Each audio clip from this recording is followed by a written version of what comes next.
Boa noite, gamay. Meu nome é Jason e me boa noite para gravar nessa aqui da minha Tiny Home Studio. Vamos lá, eu host de Barbá Cu Dos Mic e também co-host junto com o Marco Coleman na show de Drunken Cast de AweMainta.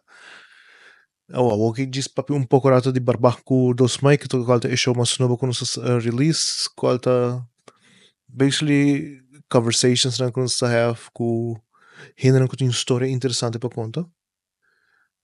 E o último que nós acabei de gravar outra interview com Active Mirror, qual tá vai hopi não tem história não hopi interessante para contar. Não tem que história que não conta outro caminho ainda público contou. Então não se passa preso, não se hari basta.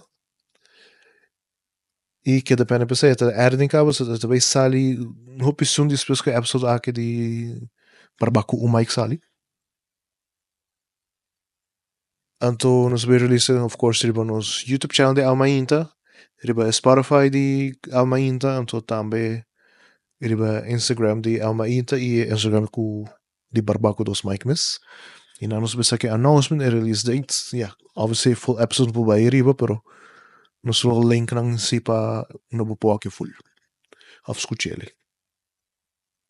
E that's it, muito mais conta, eu disse short introduction de quem me tá, que é show que nós assim.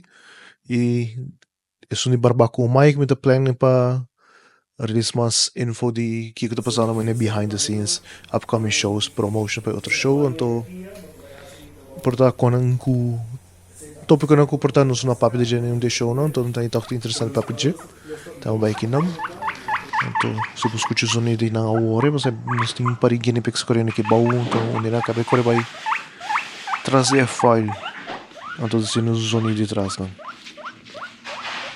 Portanto, outra pessoa me está introduzindo.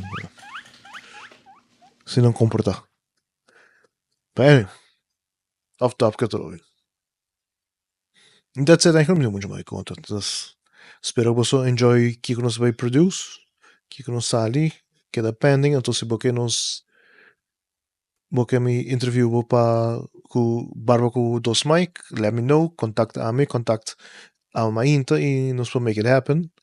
E se você do meio também com discussão não com a minha Marta passa para Drunken Cast, tour de março nos release uns perguntas de semana, diz contestar e nos lo papo de ou nos grava no next episode.